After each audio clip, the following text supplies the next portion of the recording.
CNN talked about how Israel's air defense systems, many of which supplied by the United States, failed to intercept this Ansar Allah missile that targeted the airport and caused significant damage, including 8 casualties. Now, I just want to pull up the crater. It was massive. I think it's measured to be 25 meters long.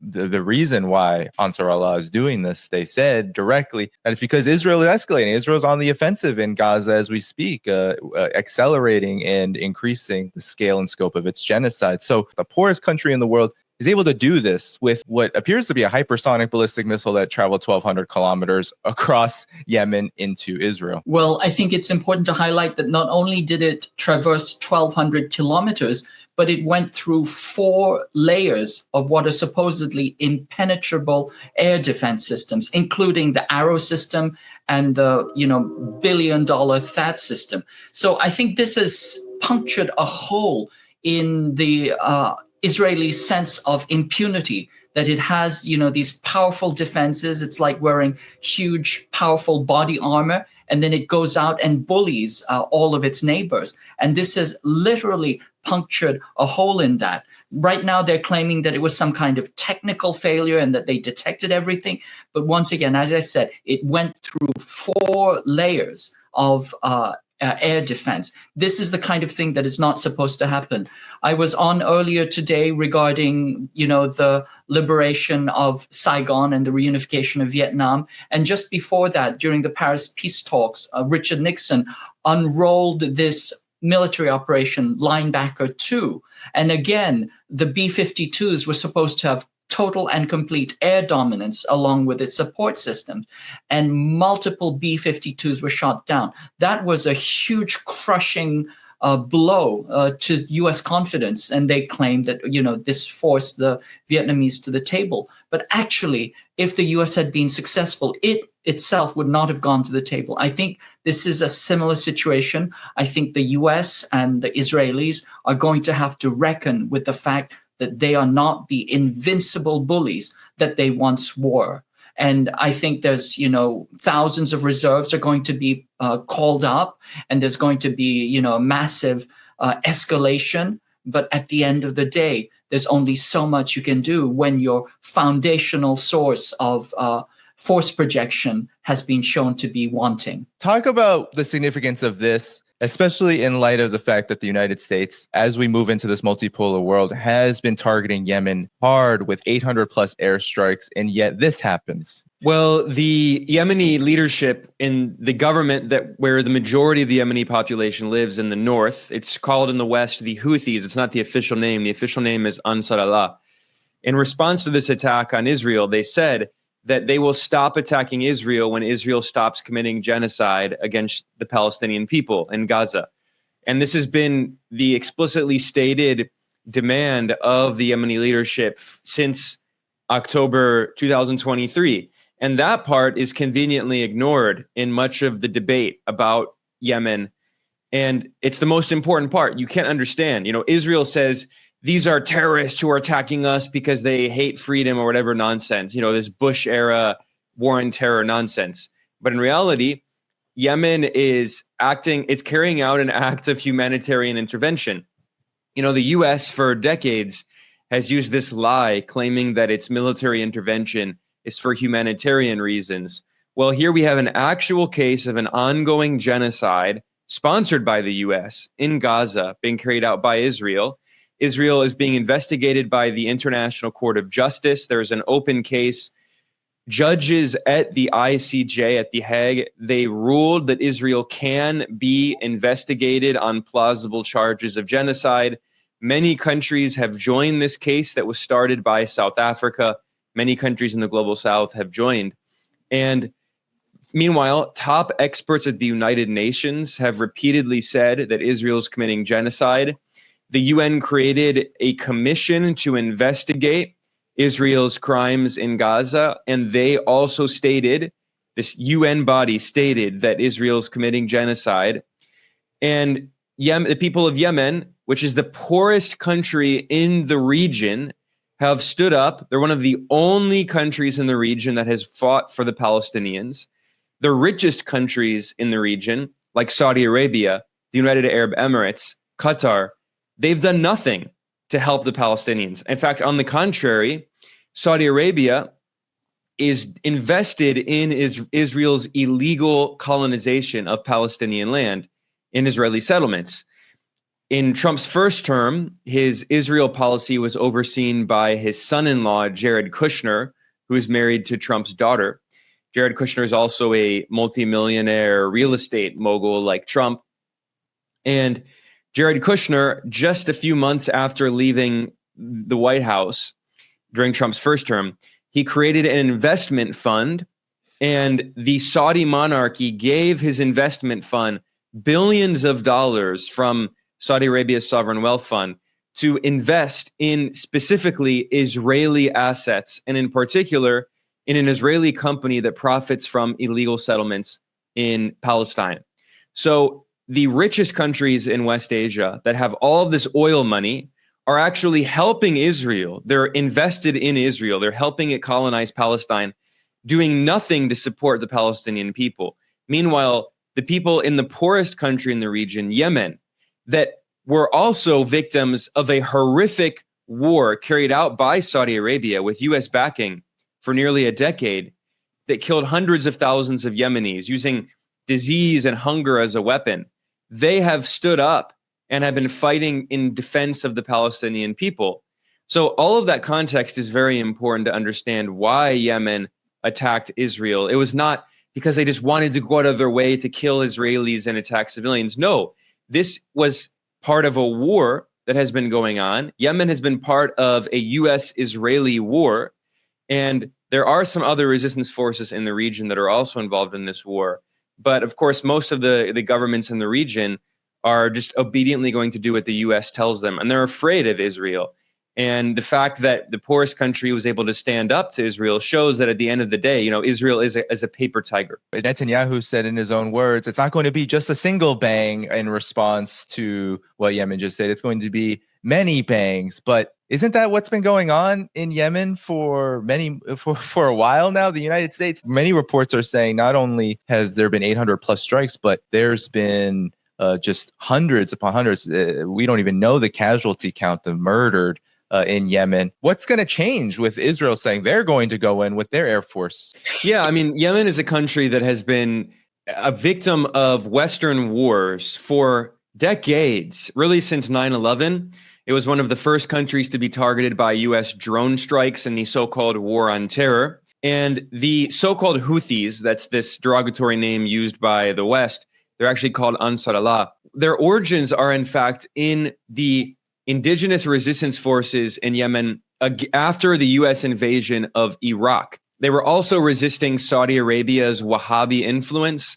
With U.S. support, Saudi Arabia was spreading its very extreme, distorted form of Sunni Islam in the region, which led to the spread of groups like Al-Qaeda, which shared a very similar extremist ideology to the Saudi monarchy. And in Yemen, the Ansar Allah movement was based in a small Shia sect, and they were resisting Saudi Wahhabi influence, and also the Ansar Allah grew as a movement with this anti-imperialist spirit in response to the U.S. invasion of Iraq. And there's been this very sectarian narrative about Ansar Allah, largely because they're Shia, even though the jurisprudence of the Shia in Yemen is actually more similar to Sunnis. But anyway, there's a sectarian narrative, which is another reason you see this propaganda. Every time the Western media talks about the so-called Houthis, they always say Iran-backed. They never say U.S.-backed Israel, U.S.-backed Saudi Arabia, or Gulf monarchy-backed Al-Qaeda, because we know that Al-Qaeda was backed by them. But anyway, Hillary Clinton admitted that in a document that was released by WikiLeaks, that the U.S. knew that Saudi Arabia was supporting Al-Qaeda. But anyway, getting back to Ansar Allah. So this group emerged in Yemen indigenously. They're not an Iranian proxy. They're allies with Iran, but they're not a proxy of Iran. And as they grew in influence, they took over more territory. And in 2014, in September, they had a revolution. They took over the central government in Sana'a, the capital of Yemen. in a revolution, and the government that they overthrew was a US-backed puppet dictatorship. It was not a so-called democracy, which is the narrative you hear now.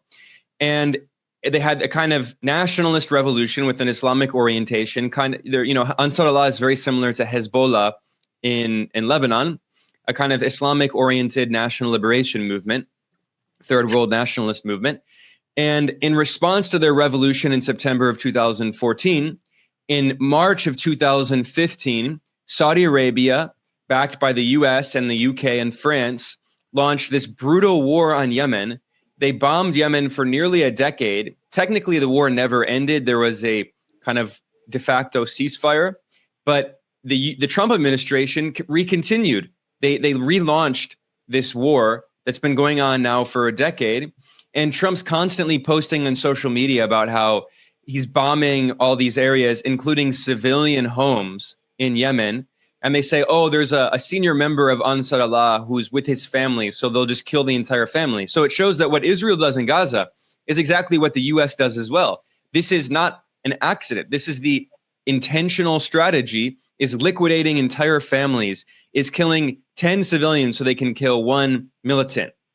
And once again, I need to stress that it's amazing that the people of Yemen have been standing up despite the fact that they're the poorest country in West Asia. They don't have as many resources, but they've shown what it's like to be principled and to oppose genocide. Whereas, again, this is about genocide. The US wants to make everything about Yemen and this group and Iran. This is about Israel's ongoing genocide. What is Israel's excuse? They agreed to a ceasefire, and then Israel unilaterally violated the ceasefire and has continued bombing Gaza and has continued colonizing the West Bank and destroying civilian homes and ethnically cleansing Palestinians. They have no excuse anymore. This is a genocide, and the people of Yemen have stood up. And again, everything needs to be centered around that. Absolutely. I think Ben is absolutely correct. We have to center it around the moral stance of the Houthis in trying to prevent an ongoing genocide. But, once again, I also want to highlight the fact that this has foundationally punctured a hole in both Israeli and US sense of their impunity and omnipotence. Remember, there are only 7 THAAD missile batteries in the world.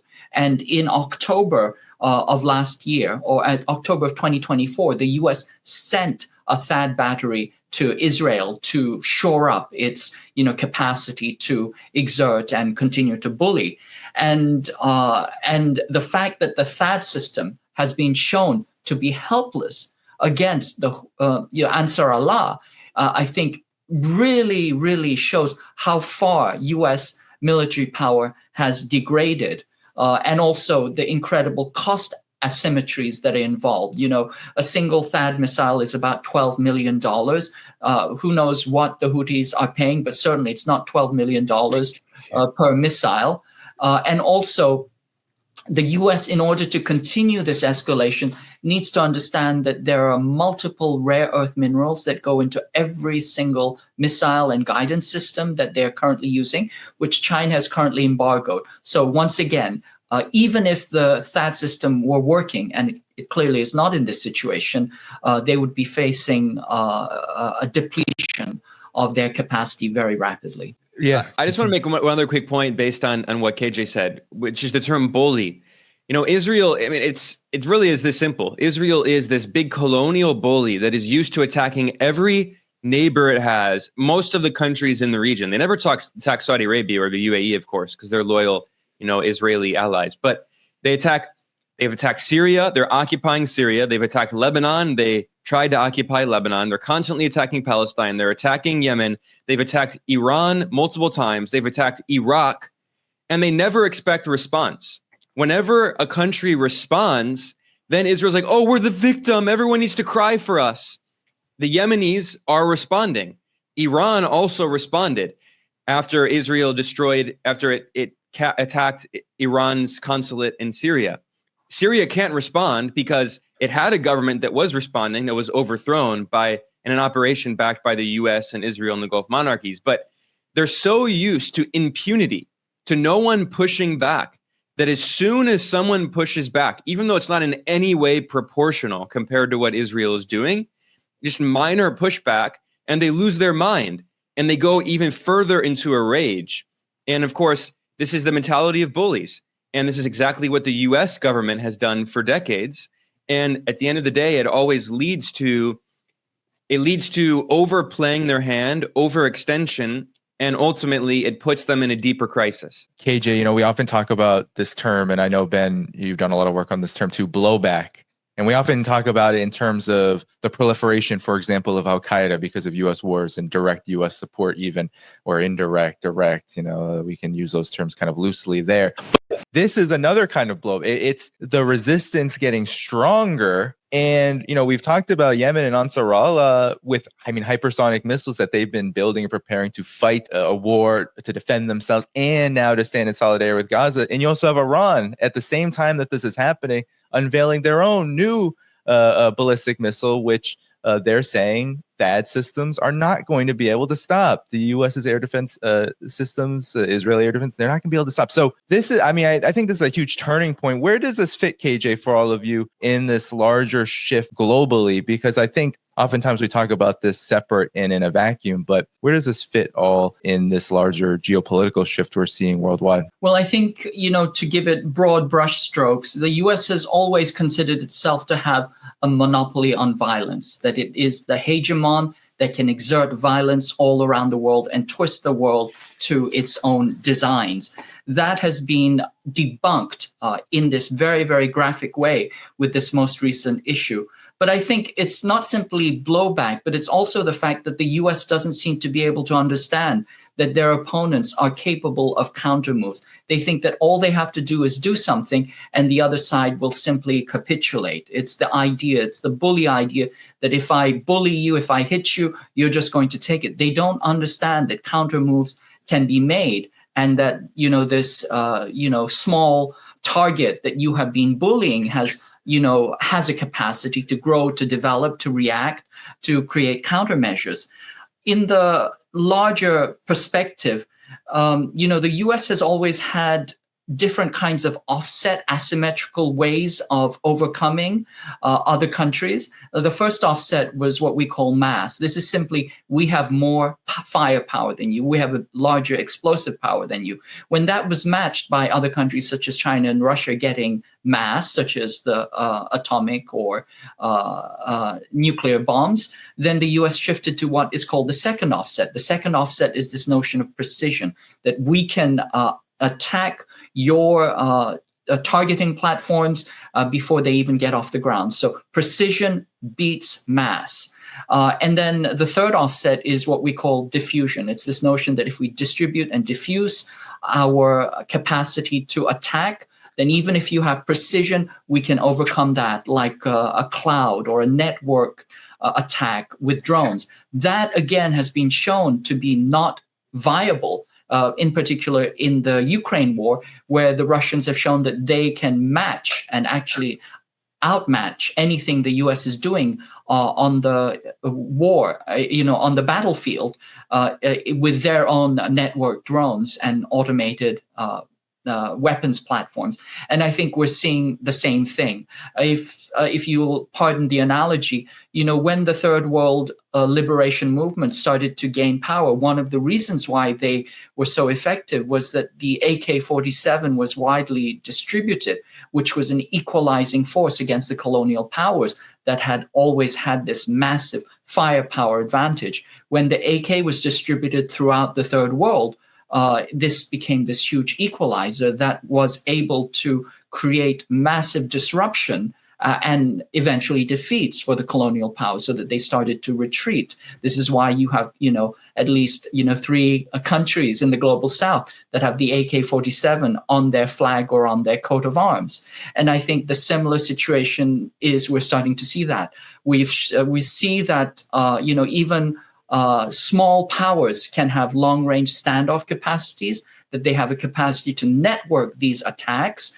They have the capacity to create diffuse, layered attacks that can penetrate even the most sophisticated and expensive, and I emphasize expensive, air defense systems. And so once again, I think we're seeing, kind of a paradigm shift in the very nature of war. Yeah, and to mention drones, Yemen has took down, some say 20, some say 12 to 15, but regardless, the cost has been about 60 million US dollars. Any final thoughts on this? Because I think there's so much to say about what's happening here. I'm curious on your, if you have any final thoughts on this.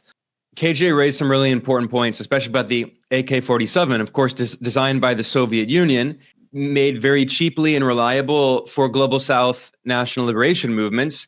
And this Soviet technology was one of the main reasons that anti-colonial movements were successful. Because, of course, there were always, over the hundreds of years of European colonialism, there were always revolutionary movements against colonialism, but many of them failed precisely because they didn't have the technology necessary and the political support necessary to overcome the colonialists. But after World War II, you had the destruction of the European empires physically through the war.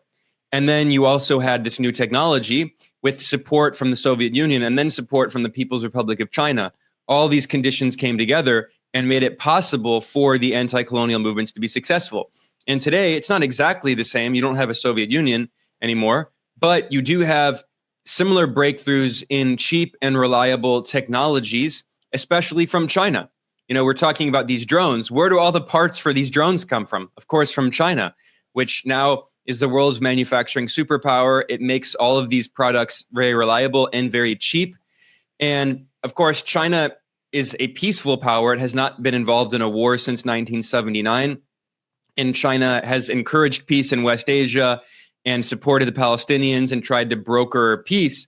But at the same time, so China will go out of its way to say we're not trying to encourage more violence and give weapons, but they happily sell all of these parts, and then these third world nationalist movements can use those parts to make the drones, just like the Soviet Union had provided the AK-47 to these Global South national liberation movements. I mean, it's not exactly one-on-one of a parallel, but there certainly are some similarities there. And in terms of the geopolitical situation changing, I mean, if you look at West Asia, the situation is very different today. And I think this explains why the US and Israel are so violent, so murderous, so extreme, so desperate, because the reality is that the US is getting pushed out of this region. Now, if you go back just a few decades, the US had almost complete hegemonic control over West Asia, the so-called Middle East. But increasingly, many of these countries in the region, even though their leadership, their governments, don't believe in anything except their own self-interest and money. But the reality is that they can see which direction the global economy is going in. And it's toward the East. It's toward Asia. China is already the largest trading partner of basically all of the countries in the region, including the Persian Gulf monarchies. And again, I mean, these are vain monarchies run by kings and princes. They don't believe in anything other than their own personal enrichment. But at the end of the day, they trade much more with China than they do with the US. So if they only care about money, which is what they do, why would they side with the US over their largest trading partner? China's been the largest importer of oil and gas from West Asia, from the Persian Gulf, for a decade now. The US is actually the world's largest producer of oil. So why the US doesn't need oil from Saudi Arabia? China does, and it needs a lot to continue running this big manufacturing superpower that it is. So it's in their economic interest this is why they've been diversifying their geopolitical relations and playing kind of both sides. And the UAE joined BRICS, and Saudi Arabia was invited to join BRICS. It has not given an answer, likely because it's afraid of backlash from the US. But the point is that, Israel is the only political entity in the region that is completely controlled by the US and everything that it does. This is why Netanyahu famously referred to Israel proudly as an unsinkable US aircraft carrier. And this is also the position of the US government going back to Alexander Haig, the former US Secretary of State, who said Israel's a big unsinkable aircraft carrier. So it's a huge US military base in the region that the US uses to dominate one of the most geostrategic regions, to put fear in all of these other countries in the regions and their governments, so they don't move completely toward the East and China. But if Israel were to be were to face this kind of crisis like we're seeing now, and the regime in Israel were to be changed in some way, and then finally this yoke that is on all of these other countries in the region, this sword of Damocles hanging over them constantly with the threat of the US using Israel to bomb them, to destroy their governments, like the US and its allies did to Syria. If Israel's regime is changed, then it's only inevitable that this region is going to deepen its integration with the rest of Asia, with Eurasian integration with China and BRICS and Russia, simply because it's in its economic interest to do so. So this is why the US and Israel are so desperate, because the US is losing its hegemony over this region.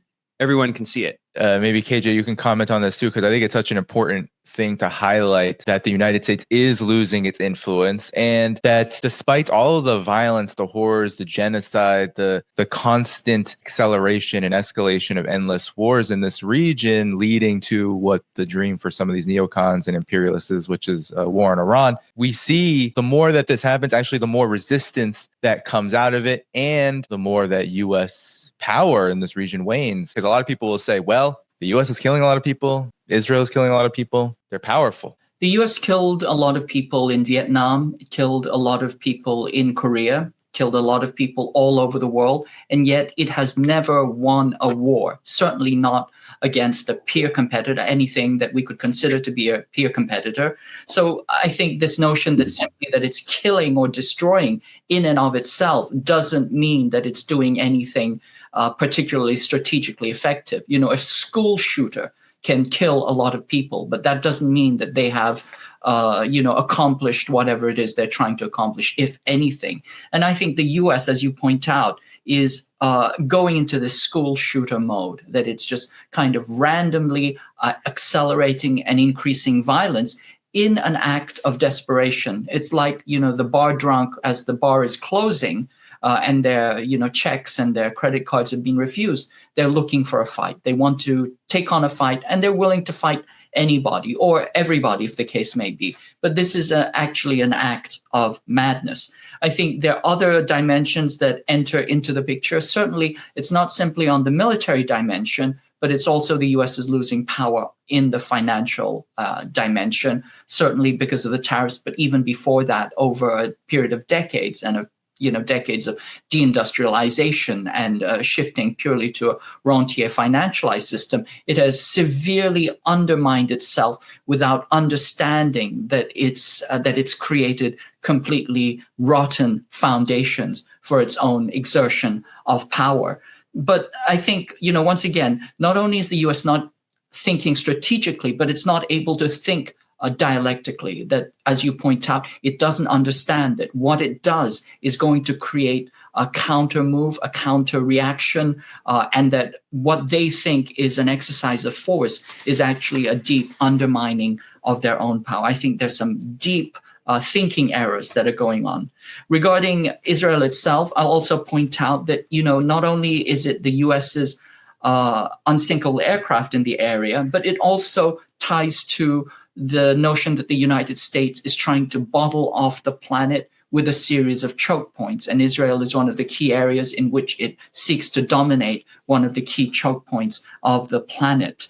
Once again, if you look at a map, you can see that there is the Eurasian continent and there is the African continent. And there is a tiny strip of land that functions almost as a court between these two enormous, powerful, resource-rich land masses. And that, of course, is Israel. And that is one of the reasons why Israel is so geostrategically important, as well as the fact that it acts as the bully and the enforcer of U.S.